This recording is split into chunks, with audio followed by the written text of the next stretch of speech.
Diarrhoea বা loose motion. এই loose motion আসলে কেন হয়, এই লুজ মোশন থেকে আসলে রেহাই পাওয়ার জন্য কি করা যায়? বিষয়টি হলো, ডায়রিয়া যদি হয় কারো, তাদের পিছনে অবশ্যই কারণ থাকবে আমাদের ফুড হ্যাবিট অথবা লাইফস্টাইল। আমরা যারা বাইরে থাকি বা বাইরে যারা কাজ করে, তাদের ক্ষেত্রে এই ডায়রিয়া হওয়ার ঝুঁকি বা প্রবণতা অনেক বেশি থাকে। এটির একটি বিশেষ কারণ হলো তারা যেখানে সেখানে পানি খাওয়া, শরবত বা জুস যেগুলো খোলা অবস্থায় পাওয়া যায় সেই খাবারগুলো কিন্তু গ্রহণ করে ফেলে। সেক্ষেত্রে কিন্তু দেখা দেয় বিভিন্ন রকম সমস্যা। বাইরের খাবারগুলোতে আসলে যেটা হয়, যেহেতু খোলা খাবার থাকে বা পানিটাও সেফ থাকে না, সেক্ষেত্রে ইকোলাই, টাইফয়েড থেকে শুরু করে নানাবিধ অণুজীব আমাদের শরীরে প্রবেশ করতে পারে। আমরা যখন খাবারটাকে সেফ না এমন খাবার জেনে খাবো, সেটাও কিন্তু একটা সাইকোলজিক্যাল এফেক্ট পড়ে যে আমরা এই খাবারটা খাচ্ছি, এই খাবার খেয়ে পেটে কোনো সমস্যা হবে না তো।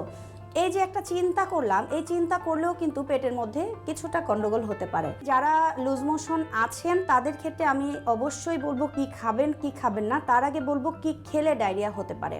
যারা অবশ্যই লুজ মোশন হয় বা পেটে কোনো সমস্যা হয়, এই সমস্যায় আপনারা আছেন, তাদের ক্ষেত্রে আপনারা কিছু খাবার বাদ দিবেন। সেটি হলো বাইরের যে ভাজা পোড়া খাবারগুলো, বাইরের যেই খোলা খাবারগুলো আছে, স্পেশালি দেখবেন যে আখের শরবত বা লেবুর শরবতগুলো যে একটু খুব সুন্দর কালারফুল ওয়াটার করে তারা কিন্তু এখন সেল করছে, যে এইটা থেকে কিন্তু রেহাই নেই। যখনই আপনি এরকম নিরাপদ পানি না গ্রহণ করবেন, তখনই কিন্তু কমপ্লিকেশনে ভুগবেন।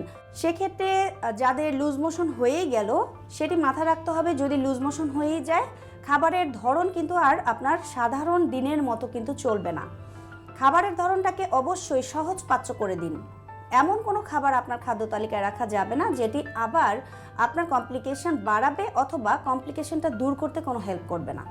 এরকম কোনো বিষয়ের ক্ষেত্রে আপনি যেটি করবেন, অবশ্যই যদি লুজ মোশন হয় একটু রাখতে পারেন সফট রাইস। সফট রাইসটা যদি আতপ চালের যাওয়া হয় বা সেদ্ধ চালের হয়, সেটা কিন্তু খুবই ভালো কাজ করবে, বা পোলার চালের ভাতটাও কিন্তু খুব হেল্প করে।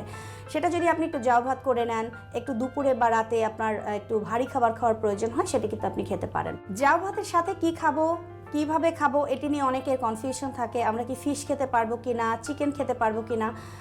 যাদের সিভিয়ার লুজ মোশন, সেক্ষেত্রে এই ধরনের ফিশ না খাওয়াটাই ভালো। সেই মুহূর্তের জন্য হয়তো আপনি স্টপ করলেন, বাট সেটি যদি 2 বা 3 দিন যদি লংজিভিটি হয়ে থাকে, সেক্ষেত্রে অবশ্যই প্রোটিন টোটালটা 0 করে দেওয়া যাবে না, সেক্ষেত্রে আবার উইকনেস হওয়ার চান্সেস থাকে। মাথায় রাখতে হবে, কোনো রকম শাক বা হাই ফাইবার কোনো খাবার কিন্তু লুজ মোশনের পেশেন্ট বা পেটে কোনো গন্ডগোল থাকলে সেটি কিন্তু অ্যাভয়েড করতে হবে। যারা পেটটাকে দ্রুত শক্ত করতে চান বা নর্মাল পজিশনে আনতে চান, কাঁচা কলা হতে পারে আপনার জন্য সবচেয়ে বেস্ট। কাঁচা কলাটাকে আপনি একটু ভর্তা করতে পারেন, একটু কাঁচা কলার কারি করতে পারেন, একটু ধরেন শিং মাছ দিয়ে যদি কাঁচা কলাটা রান্না করে নেন, সেটিও হতে পারে। তবে মনে রাখতে হবে, অতিরিক্ত তেল বা মশলা কোনোটাই কিন্তু খাদ্য তালিকায় রাখা যাবে না। খাদ্য তালিকাটাকে এখন আপনি যদি একটু ভাগ করে নেন, যে ছোট ছোট করে খাবার যদি নেন, যেমন ধরেন একটু সুজি নিতে পারেন, একটু ক্লিয়ার স্যুপ নিতে পারেন, একটু জাউ ভাত দিয়ে আপনি কাঁচা কলাটাকে হয়তো একটু কারি দিয়ে খেলেন দুপুরবেলা, ইভিনিংয়ে আপনি একটু রুটি খেতে পারেন, অথবা যদি খুব সিরিয়াস অবস্থা হয়, সেক্ষেত্রে কিন্তু আপনি ওটস স্যালাইন বা রাইস স্যালাইনটাকে খাদ্য তালিকায় অবশ্যই রাখবেন। এছাড়া রাখতে পারেন ডাবের পানি এবং ভাতের মাড়।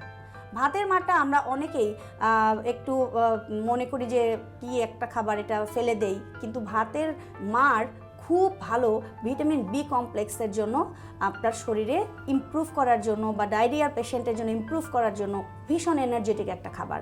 সো যাদের লুজ মোশন আছে বা লুজ মোশনের কোনো সমস্যায় ভুগছেন, তারা অবশ্যই খাদ্য তালিকাটাকে এভাবে একটু সহজপাচ্য করে নেবেন।